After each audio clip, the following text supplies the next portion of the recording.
je vous donne la parole et on est vraiment prêt à vous écouter. Merci beaucoup, mon cher Mahamat, et je vous salue en vos titres et qualités, et je salue tout particulièrement mon frère Atoul, avec lequel ça a été un bonheur de travailler pendant que nous étions en copilotage de toutes ces opérations, vraiment un vrai bonheur. Bon, je voudrais d'abord m'associer à tous les remerciements qui ont été adressés à la représentation permanente de la francophonie à New York et à l'Observatoire Boutros-Ghali pour avoir pris cette initiative qui a permis, je trouve, des échanges remarquablement denses et francs. Quelqu'un relevait ce matin que lorsque, dans un passé récent, il m'arrivait, lorsque je présidais les réunions de contributeurs de troupes, il m'arrivait de m'insurger un peu contre le fait que la plupart des délégations restaient silencieuses, ne posaient pas de questions, ne faisaient pas de commentaires. Peut-être que les choses sont en train d'évoluer et je crois que la manière dont toutes ces discussions si riches aujourd'hui se sont déroulées en apporte la preuve. Donc, merci de toutes vos contributions. Moi, je ne voudrais pas reprendre, même avoir la présomption de reprendre tout ce qui a été placé sur la table, mais ce que je vous proposerais, c'est peut-être d'essayer de prendre une vision un peu stratégique de tout ce contexte nouveau créé par l'annonce de ce A4P, l'action pour le maintien de la paix, et créé ensuite par la déclaration d'intention qui a été adoptée il y a exactement un mois, ici même.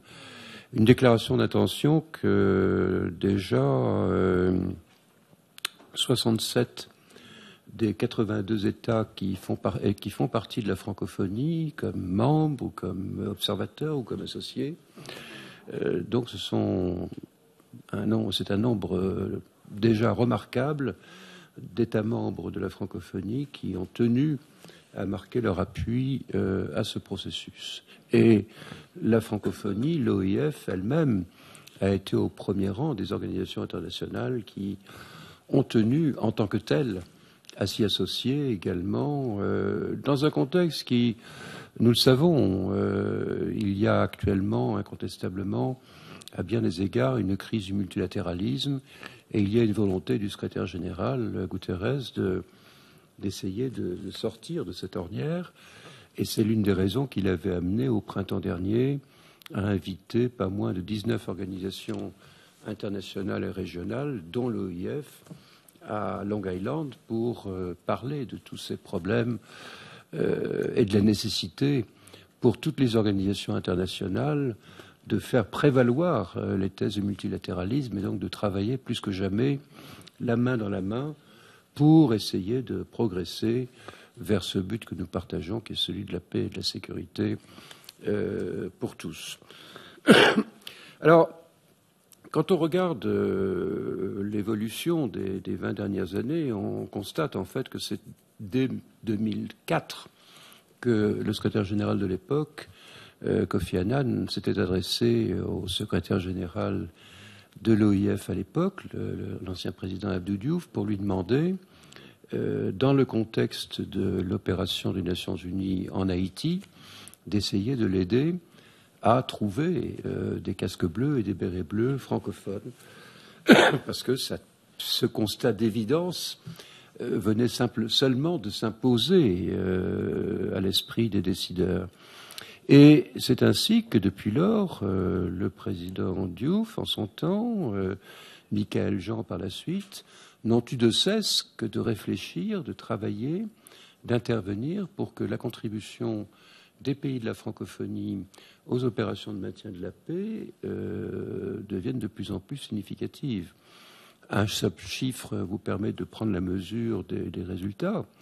En 2012, et c'est à peine hier pratiquement, il y avait 22% à peu près de contribution de pays francophones à ces opérations. Cette année, nous sommes à quasiment 37%, ce qui est quand même une progression tout à fait significative et qui doit continuer parce que, comme certains l'ont relevé aujourd'hui, sensiblement plus de la moitié des opérations de maintien de la paix sont déployées dans des pays d'expression française, ou dont la langue française est une des langues officielles. Donc voilà, il faut constater que les choses s'améliorent, mais il faut constater aussi que des efforts sont encore nécessaires et que pour cela, il nous faut plus que jamais travailler ensemble. Et je peux partager avec vous le fait que l'OIF, qui travaille actuellement sur la programmation de ses activités dans les 4 prochaines années, 2019-2022, intègre très directement tout ce qui est lié à ce sujet qui nous réunit aujourd'hui pour voir justement comment on peut améliorer les choses dans la mise en œuvre de la déclaration et du discours. Bon, alors, qu'est-ce que nous pouvons, en résumant à grands traits, envisager comme axe d'action? D'abord, je redirais que lors du sommet de la francophonie qui vient se tenir en Arménie, les chefs d'État et de gouvernement ont réaffirmé l'importance de ce dossier et ont encouragé tout le monde à continuer à y travailler activement. Alors, on a beaucoup parlé de formation, et c'est vrai qu'il faut absolument continuer à y accorder une importance majeure. La formation, c'est quelque chose que l'OIF fait dans tous les domaines depuis très longtemps, qu'elle sait faire. Donc, il n'y a là non seulement aucune difficulté, mais il y a, je pense, une expérience qui doit être mise en œuvre. Et là aussi, quelques indications matérielles.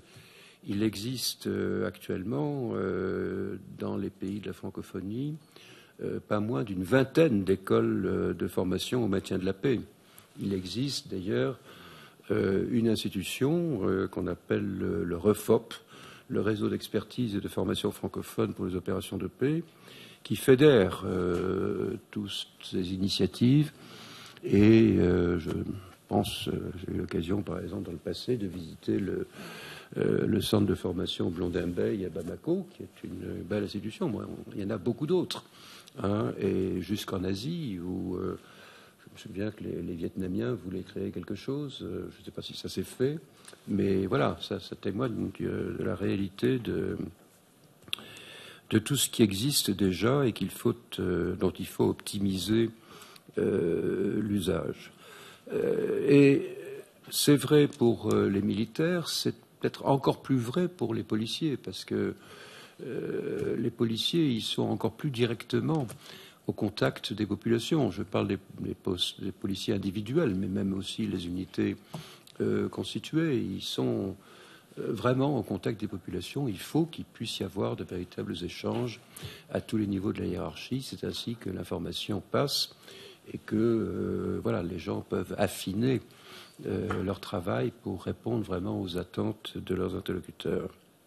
Alors, il faut bien sûr optimiser la place des francophones dans ces opérations, mais il faut aussi, moi je ne l'oublie pas, penser à tous ces non-francophones qui opèrent néanmoins dans des pays francophones et qui, bien souvent, sont un peu dans l'incapacité de communiquer avec les interlocuteurs locaux.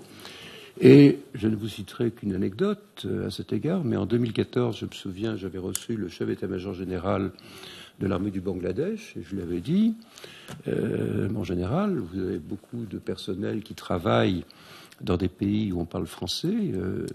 N'y a-t-il pas une possibilité que vous fassiez un effort, peut-être aussi, pour former vos personnels à la langue française? Il m'avait dit, c'est une très bonne idée et je vais le faire. Eh bien, 2 ans après, passant à Bangui, j'ai rencontré un trio de jeunes capitaines bangladais qui venaient d'arriver et qui s'exprimaient en République centrafricaine dans un français, ma foi, très convenable.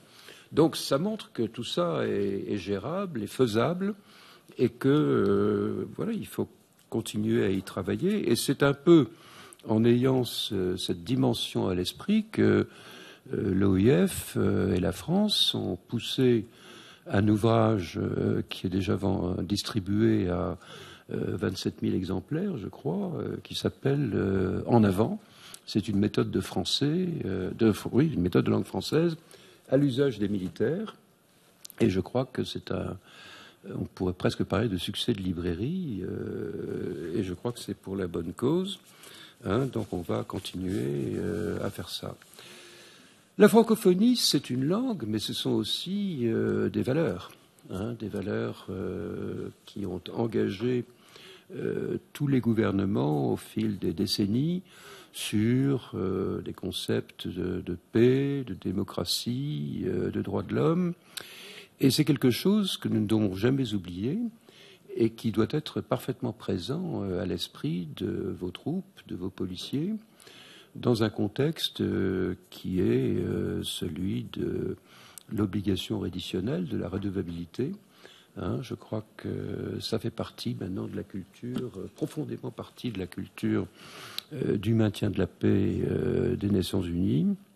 Et ça se traduit par la nécessité impérative de respecter le droit humanitaire international, de ne pas se livrer à des activités qui puissent, de près ou de loin, tomber sous le coup des accusations d'abus ou d'exploitation sexuelle. Je crois que l'initiative dont on a entendu parler du Rwanda de créer dans toutes les unités des postes de conseillers juridiques, un petit peu, c'est important pour rappeler à tous les personnels que voilà, il y a une attente, et que ceux-là même qui ont été envoyés pour aider des civils dans des situations de crise ne doivent en rien, si peu que ce soit, aggraver en fait les souffrances de ces civils et créer plus de problèmes que de les résoudre.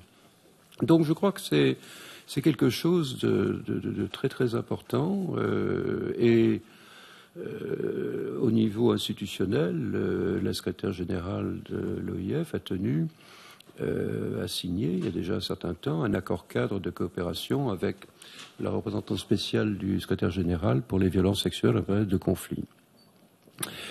Alors, donc, la formation, c'est un sujet majeur, mais il faut évidemment continuer à innover et utiliser toutes les formules. Je crois que la formule dont on a parlé tout à l'heure et dont mon frère Atul parlait des Japonais qui ont offert toute une série de matériel de génie civil que le terrassement et dans la foulée ont offert de former les personnels. Je crois que ce sont des initiatives telles que celle-là qu'il faut encourager et qu'il faudrait pouvoir multiplier. Et puis, dans le domaine de la police, on peut citer aussi la coopération qu'entretient depuis longtemps l'OIF avec le service de police des Nations Unies pour justement générer davantage de candidatures.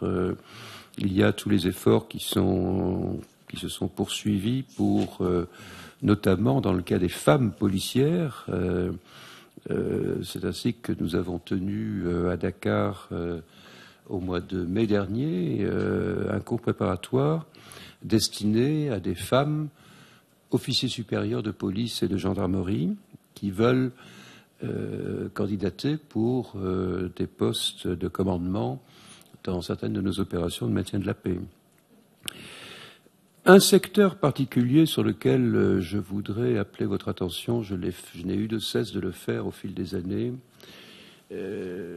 car plusieurs fois j'ai rencontré ce problème.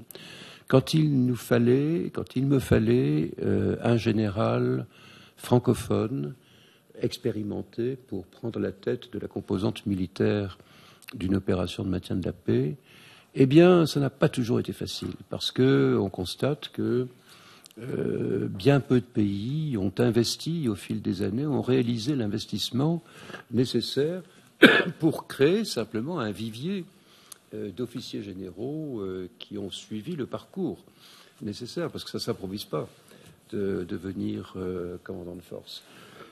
Il faut à la fois l'expérience, donc une durée. Ça suppose que, par exemple, un officier ait été affecté comme officier de grade intermédiaire, comme observateur ou comme commandant d'une unité, et puis qu'il ait fait ensuite d'autres postes, de façon à ce que le moment venu, avec 3 ou 4 étoiles, il puisse effectivement être promu à ces postes importants.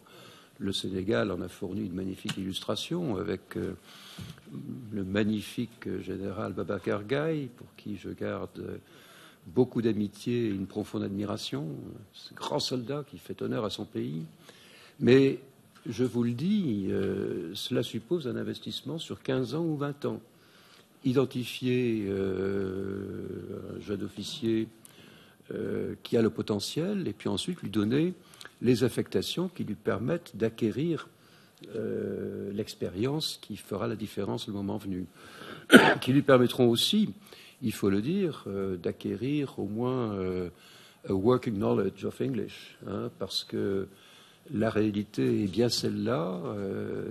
Si on ne peut pas fonctionner au moins à un niveau convenable en anglais, on se prive en fait de beaucoup de possibilités de maximiser l'efficacité de son poste. Et en pratique, les gens risquent de tout simplement pas être recrutés.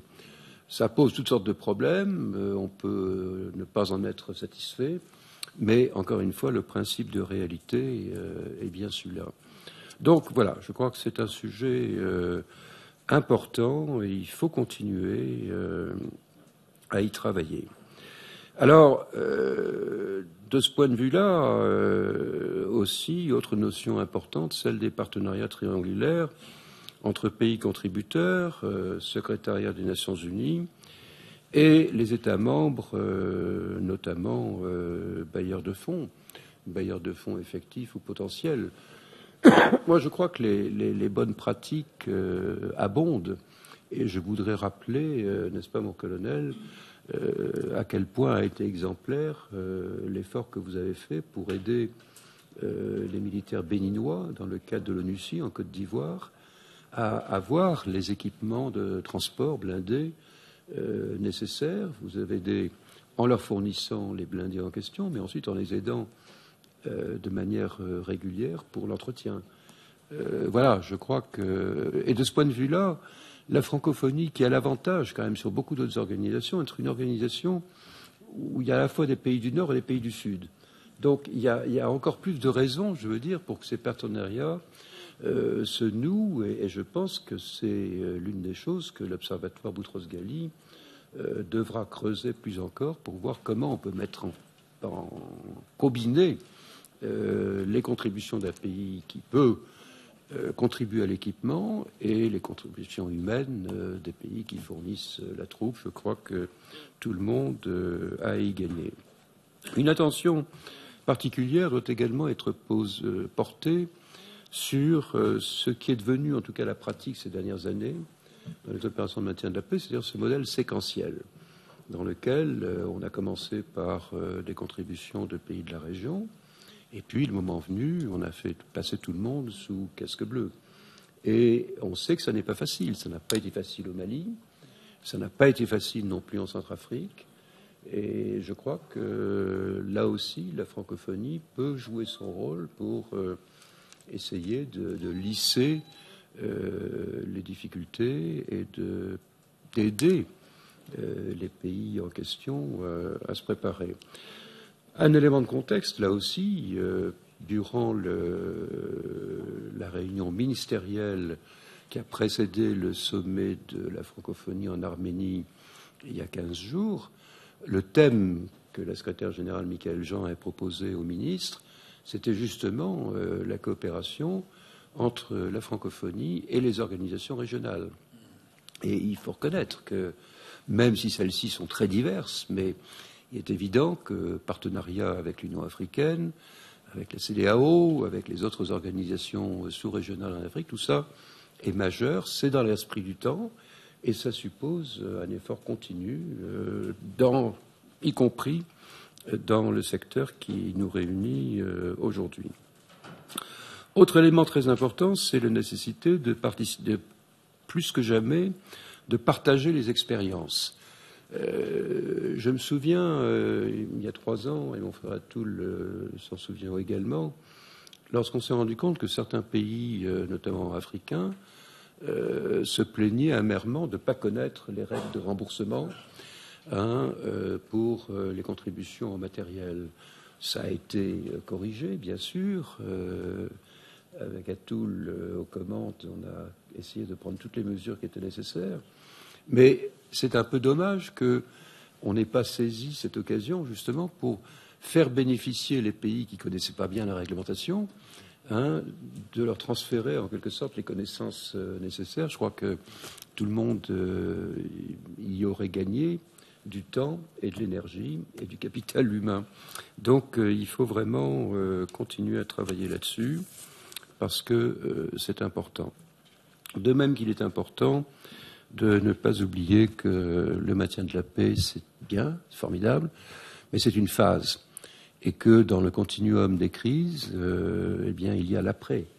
Et donc, la consolidation de la paix, je crois que c'est aussi un sujet majeur. Et c'est la raison pour laquelle, d'ailleurs, Michael Jean, le mois dernier, a signé un accord cadre avec Monsieur Fernandez Taranco, dans le cadre, justement, de cet échange, de cette coopération sur la consolidation de la paix, en sachant que là aussi, la francophonie a peut-être certains avantages comparatifs, parce qu'elle est très impliquée sur le dossier des femmes, très impliquée sur le dossier des jeunes, et que ce sont des acteurs incontournables. Donc voilà, je crois que on va continuer à travailler dans ce domaine, comme on va continuer à travailler pour aider dans une perspective assez différente, mais très importante, aider les centres de recherche stratégiques d'un certain nombre de vos pays à se renforcer. C'est ce que la francophonie fait actuellement dans les pays du G5 Sahel. Pas de manière très, très, très visible, mais c'est un travail en profondeur et je crois qu'il faut le poursuivre. Voilà, j'en aurais terminé quand je vous aurais redit à quel point, évidemment, il importe de ne jamais oublier que tout cela est avant tout un projet politique, une vision politique qui s'impose, et que là, il est important pour vos missions permanentes ici, pour vos pays plus généralement, de continuer à investir dans des positions communes. Pourquoi, par exemple, est-ce qu'on ne profiterait pas de ce qu'un pays faisant partie de la francophonie préside le Conseil de sécurité pendant un mois pour lui demander de porter certaines initiatives? Pourquoi est-ce qu'on n'essaie pas de forger plus encore de positions communes? Je salue le travail de l'ambassadeur Narges Saïdan et de son équipe. Le groupe des ambassadeurs francophones à New York est un groupe important, structuré. Eh bien, voilà, il faut essayer de maximiser l'utilisation qui est faite de ce groupe, et je crois que c'est important.